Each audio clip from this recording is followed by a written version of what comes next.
మీ business ఏదైనా మీ ఊర్లో promotion చేయాలంటే అది సుమన్ టీవీతోనే సాధ్యం. ఇప్పుడే సంప్రదించండి. ఆ! నాకు ముగ్గురు బిడ్డలు. ఆ! ఈ భర్త నాకు కొడుకుతో సమానం. హ్మ్. ఏదైనా నేను చేస్తున్నా భర్తకు సమానం.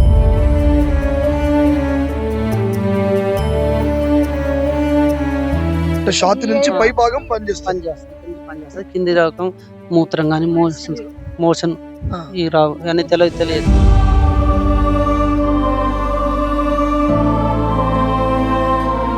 బయటికి ఎటన్నా కాళ్ళు కదిలినా, అది కదిలినా మళ్ళా జరిగినా మళ్ళా జరుపుకోవటం, చెదరగప్పుకోవటం విధంగా కాళ్ళు కనపడకుండా చెదరగప్పుకొని హలో! నమస్తే. Welcome to Suman TV. నేను మీ శంకర్. నల్లగొండ జిల్లా తిప్పర్తి మండలం జంగిరెడ్డిగూడానికి చెందినటువంటి కొత్త రమేషు జూన్ నెలలో వర్షాలు పడుతున్న టైంలో తను అంటే చెట్లు ఎక్కి తాళ్ళు గీస్తున్న టైంలో తాటి చెట్టు మీదికెళ్ళి కాలు జారి పడిపోవడంతోటి నడుములు, కాళ్ళు మొత్తం ఒకేసారి పడిపోవడంతోటి తన జీవితం అంతా కుప్పగూలిపోయింది. తను ఎన్నో డబ్బులు ఖర్చు పెట్టుకున్న ఇప్పటి వరకు నయం కాని పరిస్థితిలో తన జీవితం అంతా కొనసాగిస్తా ఉన్నాడు. దగ్గర దగ్గర 15 సంవత్సరాల నుండి అసలు ఎలా జీవితాన్ని కొనసాగిస్తుండో పూర్తిగా వారి మాటలు అడిగి తెలుసుకునే ప్రయత్నం చేద్దాం. ఒక్కసారి రండి. అన్న నమస్తే అన్న. నమస్తే. ఇంకా మీరు అంటే ఎప్పుడు మీరు ఇట్లా చెట్టు మీదకి వెళ్ళి కింద పడ్డది? 2011లో 15 సంవత్సరాలు అవుతుంది కింద పడి తాటి చెట్టు ఎక్కి కళ్ళు గీస్తానికి పోయినా. ఆ, మేము యాదవులం. ఆ, కానీ కాళ్ళు గీస్తే వృత్తి మాది. ఆ, తాటి చెట్టు మీద పోయి కింద తోలి ఎన్నిపూస ఇరిగిపోయింది. ఓకే. 15 సంవత్సరాల సంది మంచానికి పరిమితం. ఆ, ఇంకా ఎట్లా ఎక్కడికైనా పోవాలన్నా ఇబ్బంది అవుతుంటే ఇక నా కొడుకు లేరు, ముగ్గురు బిడ్డలు. ఉమ్, ముగ్గురు బిడ్డల వల్ల ఇక ఎక్కడికైనా పోవడానికి ఏమైనా సామాన్ తెచ్చుకోవడానికి ఇబ్బంది అవుతుంటే ఇంక ఇట్లా బండి చేపించుకొని బండి మీద బయటికి వెళ్తాం. మా భార్యని తీసుకొని సామాన్ తెచ్చుకోవడం, కూరగాయలు తెచ్చుకోవడం ఇట్లా ఓకే. చేసుకుంటాం. ఇప్పుడు నువ్వు తాడి చెట్టు మీదకి వెళ్ళి కింద పడ్డప్పుడు ఆ ప్లేస్ లో ఎవరు ఉన్నారు అప్పుడు ఆ టైంలో? అప్పుడు చూసింది. ఈ పక్కన ఏరే వాళ్ళు మేకలు కాస్తారు. ఓకే. వాళ్ళు వచ్చి చూస్తే అప్పుడు హైదరాబాద్ కాసుకుపోయారు. ఆ, హైదరాబాద్ కాసుకపోతే ఎన్నిపూస ఇరిగిపోయిందని అక్కడనే సంవత్సరం నిమ్స్ హాస్పిటల్లో సంవత్సరం ఉన్నా. ఫిజియోథెరపీ చేపించుకుంటా. ఉమ్, కాళ్ళు వస్తాయన్నారు కానీ ఇక రాలేవు. అప్పటిదాకా కూడా భూమి అమ్ముకొని 25 లక్షలు ఖర్చు పెట్టుకొని ఉన్నా ఇక ఉండలేక అప్పుడు అక్కడి నుంచి వెళ్ళి వచ్చినాం. ఓకే. అంటే ఎన్ని డబ్బులు ఖర్చు అయినాయి అప్పుడు దగ్గర దగ్గర? 25 లక్షలు పెట్టుకున్నాం. అంటే ఏ హాస్పిటల్ చూపించారు? నిమ్స్ నిమ్స్ లో. నిమ్స్లో ఓకే. పంజాబ్ గుట్ట నిమ్స్లో. ఓకే. అంటే ఏమన్నారు డాక్టర్ ఏమన్నారు అప్పుడు మరి? అప్పుడు వస్తాయన్నారు, ఫిజియోథెరపీ చేసుకొని ఇక్కడ ఉండండి అన్నారు. ఉమ్, సంవత్సరం ఉన్న రూమ్ కిరాయి తీసుకొని ఉమ్, నెలకు దాదాపు 60-70 వేలు లక్ష రూపాయలు పెట్టుకుంటూ ఉన్నా. ఉమ్, చాలా రోజులుండి ఇక డబ్బులు పెట్టలేక వెళ్ళొచ్చిన. ఓకే. వెళ్ళొచ్చి అంటే ఆర్థిక స్తోమత లేక డబ్బులు పెట్టలేని పరిస్థితిలో అంటే ఫిజియోథెరపీ చేపియకుండా వచ్చేసిరి అక్కడి నుంచి. చేసుకోకుండా వస్తలేవు. ఇంత కదలిక మార్పు అనేది రావట్లేదు. ఓకే. ఓకే. మార్పు లేకపోతే ఇక ఇక ఇప్పుడు జీవితం చాలా మందిని చూసితే ఇక అందరూ ఇట్లా చాలా మంది రావన్నారు. అందరూ ఉన్న వాళ్ళు కూడా ఓకే. ఇక వాళ్ళని ఆశలుకొని ఇంటికి వెళ్ళి వచ్చిన. అంటే ఇప్పుడు ఎక్కడ దాకా బాడీ నీకు ఎక్కడ దాకా పనిచేస్తుంది ఇప్పుడు మరి? ఇక్కడ నుండి ఇక్కడే అంటే ఛాతీ నుంచి పై భాగం పనిచేస్తుంది. పనిచేస్తుంది. ఇక్కడ నుంచి పనిచేస్తుంది. కింది రకం మూత్రం కానీ, మోషన్ ఆ, ఈ రావు అన్నీ తెలియదు. అంటే నువ్వు టాయిలెట్ పోయింది, బాత్రూమ్ పోయింది కూడా నీకు తెలియదు. ఓకే. ఓకే. ఓకే. మా ఆవిడే ఇక సప్లై అటు చేస్తుంది. మా మోషన్స్ కానీ బ్లడ్ ఎన్నిగా అంటే గత 15 సంవత్సరాల నుండి నీకు ఇది కంటిన్యూగా నడుస్తూనే ఉంది. ఈ 15 సంవత్సరాల నుండి ఆమె సాకిరీ చేస్తుంది. చేస్తుంది. ఓకే. ఓకే. ఎంతమంది నీకు పిల్లలు మరి? ముగ్గురు బిడ్డలు. ముగ్గురు బిడ్డలు. ఓకే. ఇంకా కొడుకులు ఏం లేరు, ముగ్గురు బిడ్డలే. ఓకే. ఇప్పుడు నీకు అంటే దీనికి సంబంధించి డాక్టర్లు ఎన్ని డబ్బులు అడిగిన అప్పట్లో మరి? అప్పుడు మనం 3-4 లక్షలు దాకా అప్పుడు పెట్టిన బయట మందులు బాగానే రాస్తారు. చాలా డబ్బులు ఖర్చు అయినాయి అప్పుడు. ఓకే. 25 లక్షల దాకా ఖర్చు పెట్టినప్పుడు ఉమ్, తిరిగి రావని అనుకున్నప్పుడు ఆశ వదులుకొని ఇంటికి వచ్చేసినాం. ఉమ్, ఇంటికి వచ్చేసి ఇక గిట్నే ఇక మా యామని పెట్టుకొని ఇక కూరగాయలు తెచ్చుకోవడం, సామాన్ తెచ్చుకోవడం, ఇక బండి చేసుకొని ఏదైనా చుట్టాల ఇంటికి పోయినా, మా అక్క వాళ్ళ ఇంటికి వెళ్ళి ఇట్లా బయటికి వెళ్తే ఇక ఈ బండి మీద తిరగాల్సింది. ఈ బండి ఎప్పుడు నువ్వు తయారు చేసుకున్నావా? నువ్వే తయారు చేయించుకున్నావు? మంచానికి హాస్పిటల్లో ఉన్న వీల్ చైర్ గిల్లలు తెచ్చుకొని మంచానికి వెళ్ళి పట్టించుకొని దాని మీద తెచ్చుకొని పోతుంటే మా యామ మా అన్న హెడ్ ఆయన ఇట్లా సతీ హెడ్ ఆయన ఉంటే ఇద్దరు కలిసి గుంజేది. మా హెడ్ అన్న మా గుంజుతుంటే బాగా ఇబ్బంది అవుతుంటే వాళ్ళు ఉండి ఇట్లా బైక్ తెచ్చుకొని ఇట్లా పెట్రోల్ తోటి నడిచేటట్టు చేసుకోరా, అట్లా ఆడు మనిషి గుంజలేదంటే ఇక మళ్ళీ దాన్ని పెట్టి 70 లక్షల రూపాయలు పెట్టి బండికి 70-80 వేలు బండికి ఆల్ట్రేషన్ మొత్తం కలిపి నల్గొండలో చేపించిన. చేపిస్తే 1,10,00,000 1,20,000కి వచ్చింది. చేపించుకుని సొంతంగా నేను నడుపుకుంటున్నా. ఇక అంటే ఆ 1,20,000 అంటే ఎక్కడి నుంచి తెచ్చినావు మరి? ఇక మా అప్పుడు భూమి అమ్మినాం. ఆ, భూమి అమ్ముకొని ఇక మా హాస్పిటల్కు నా బండికి ఇట్లా ఇక అంటే భూమి ఎంత మీరు? భూమి 3.5. 3.5 ఎకరాలు అమ్మిరు. అంటే నీ హెల్త్ ఆరోగ్యం బాగు చేయించుకోవడానికి. పడ్డప్పుడు ఓకే. ఓకే. పడ్డాకనే అమ్మిన. ఆ! అమ్మి బాగా చేపించుకొని ఇక ఇట్లా ఇంతవరకు ఇట్లా ఉన్నా. ఓకే. ఇక మా యామ ఎక్కడ పోయినా మా యామని తీసుకొని తిరగాలి. ఆ! ఇక మా యామ లేకపోతే ఇప్పుడు ఎక్కడికి వెళ్ళినా బయటికి వెళ్ళినా మాకు ఎటైనా కాళ్ళు కదిలినా అది కదిలినా మళ్ళీ జరిగినా మళ్ళీ జరుపుకోవటం చెదరగప్పుకోవటం విధంగా కాళ్ళు కనపడకుండా చెదరగప్పుకొని హ్మ్. కవరప్ చేసుకొని తిరుగుతా ఇక ఇట్లనే 15 సంవత్సరాల సంది 15 సంవత్సరాల నుండి 15 అవస్థ పడుతున్నావు. వ్యవస్థ పడుకుంటా. అంటే ప్రభుత్వం నుంచి అంటే ఎలాంటి సాయం కావాలని కోరుకుంటున్నావు మరి నువ్వు? ఏదైనా ఒక ఆర్థిక పరిస్థితిలో ఏదైనా ఒక సహాయం చేయాలని కోరుకుంటున్నా. హ్మ్. ఇల్లు ఇక్కడ అడవిలో ఉన్నాము. హ్మ్. ఏదైనా ఆపత్తి ఇబ్బంది అవుతుంది. హ్మ్. ఒక డబుల్ బెడ్రూమ్ ఇస్తే జర మంచిగా ఉంటుందని కోరుకుంటున్నా. హ్మ్.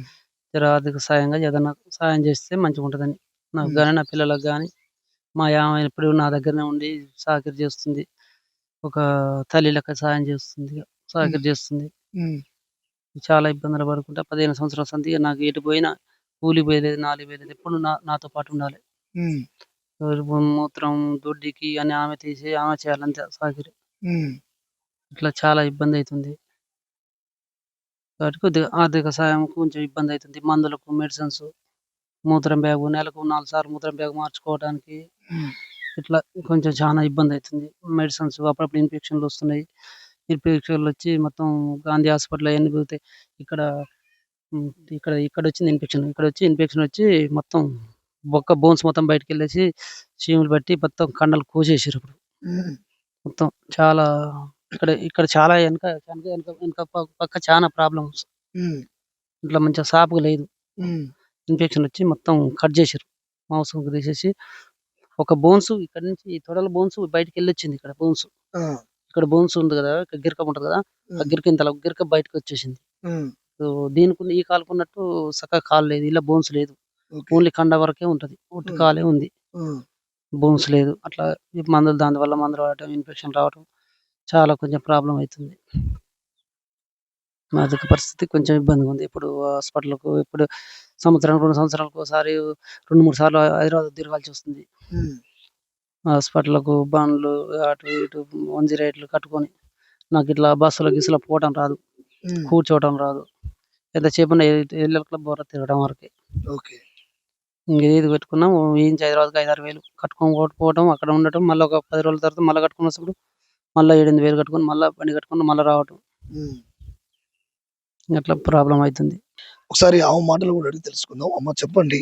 అంటే ఎంత కాలంగా ఇట్లా ఉన్నది ఇప్పుడు రమేష్? ఇప్పుడు 15 సంవత్సరాలు అవుతుంది సార్ హ్మ్. ఎరంబడి. హ్మ్. ఇప్పుడు 15 సంవత్సరాల సంది నేనే చిన్నపిల్లగాన్ని చేసినట్టు చేయాలి. హ్మ్. తానం అయినా, మోషన్ అయినా, హ్మ్. మూత్రం బ్యాగ్ అయినా హ్మ్. అన్నీ నేనే చూసుకోవాలి సార్. హ్మ్. ఇక బయటికి పోవాలన్నా కూడా బండి గిట్ట నేనే ఎక్కియాలి. హ్మ్. దింపాలి ఇంటికొచ్చినాక కూడా హ్మ్. అని.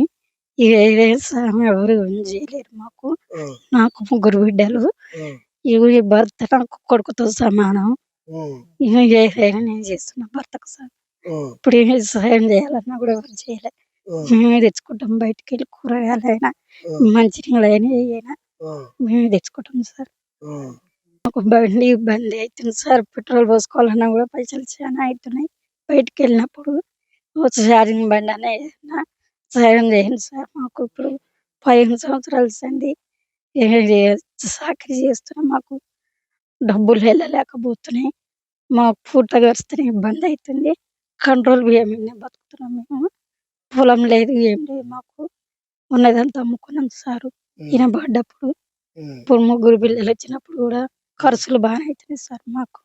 హ్మ్. ఇప్పుడు చిన్న పిల్లకి కూడా ఖర్చు బానే వస్తుంది. హ్మ్. నెలలకు బంద్ పెట్టాలంటే. ఓకే. అంటే ఇప్పుడు కొత్త బండి ఎవరైనా ఇప్పిస్తే బాగుండని అంటున్నావు. కొత్త బండి ఇప్పుడు ఛార్జింగ్ బండన్నా ఏదన్నా ఆ! ఇప్పిస్తే బావుంటది సార్ మాకు ఓకే. అని ఓకే. ఓకే. అంటున్నా సార్. చూశారు గదా! హృదయ విదారకమైనటువంటి ఘటన ఇది. అంటే ఈ వార్త చదవాలంటేనే నిజంగా కూడా దుఃఖం వస్తా ఉంది.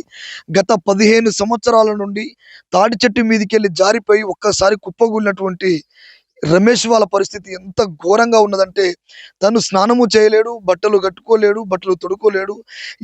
బాత్రూమ్ పోయినా, టాయిలెట్ చేసినా ఏ పరిస్థితుల్లోనైనా తనకు తోడు అవసరం. తనకు తోడంటూ ఉంటే తన భార్య పక్కన ఉండాల్సిందే. ఎప్పుడు ఏ అవసరం ఉన్నా గాని భార్య అవసరమే తనకు నిత్యం ఉండవలసిన పరిస్థితి వచ్చింది.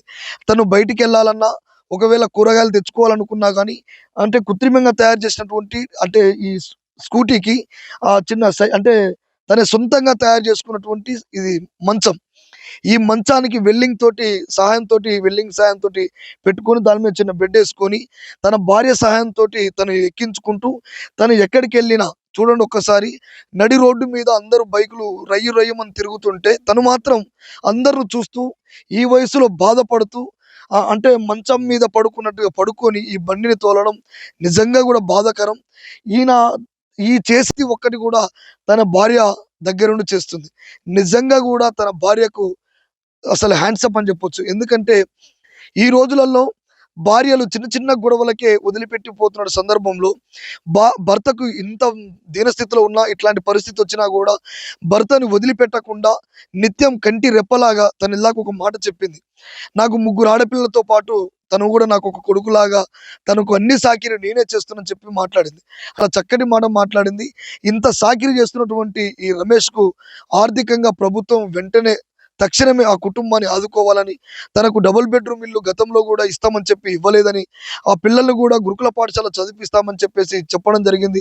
కలెక్టర్ గారు కూడా పెద్ద నాయకులు కూడా ఇక్కడికి వచ్చినటువంటి పరిస్థితి ఉంది. కానీ ఇప్పటి వరకు వాళ్ళకు ఎలాంటి ఆర్థికమైనటువంటి వసతులు కానీ ఆర్థికమైనటువంటి హెల్ప్ కానీ వాళ్ళకు చేయలేదు. కాబట్టి తక్షణమే ఇప్పుడున్నటువంటి ప్రభుత్వం కూడా వారిని ఆదుకోవాలని, వారికి ఉన్నటువంటి ఆ చిన్న సైకిల్ మీద అంటే ఈ టాటా ఈ స్కూటీ మీద ఇబ్బంది పడతా ఉన్నారు.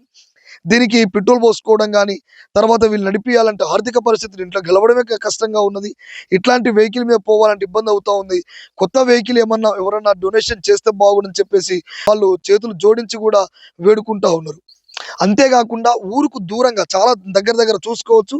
వాళ్ళు అంటే ఆ ఊరు నుంచి వీళ్ళు పొలం దగ్గరికి అంటే తను మంచిగా ఉన్నప్పుడే పొలం దగ్గర ఇల్లు కట్టుకోవాలని చెప్పేసి ఉండి ఇక్కడే ఉంటా ఉన్నారు. చుట్టూ పొలాలు, మధ్యలో వీళ్ళ 3 ఇల్లు మాత్రమే, అన్నదమ్ముల 3 ఇల్లు మాత్రమే ఇక్కడ ఉంటాయి. ఈ ఇళ్లలో తన అన్న మాత్రం చాలా అంటే తను చిన్నప్పటి నుంచే నోటి మాటలు రావు. తను పరిస్థితి బాగాలేని పరిస్థితిలో ఎడ్డిగా తను బతుకుతా ఉన్నాడు.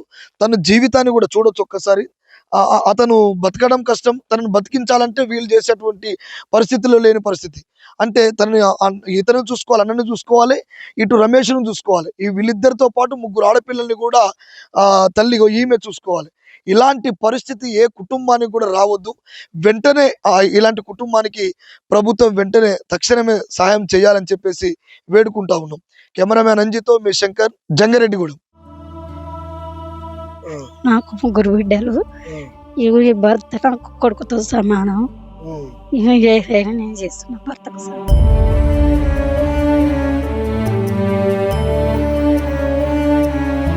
షాతి నుంచి పై భాగం పనిచేస్తుంది.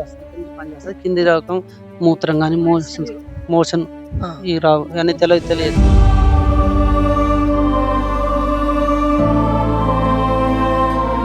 బయటికి కాలు కదిలినా మళ్ళీ జరిగినా మళ్ళీ జరుపుకోవటం, చెదరగప్పుకోవటం, విధంగా కాలు కనపడకుండా చెదరగప్పుకొని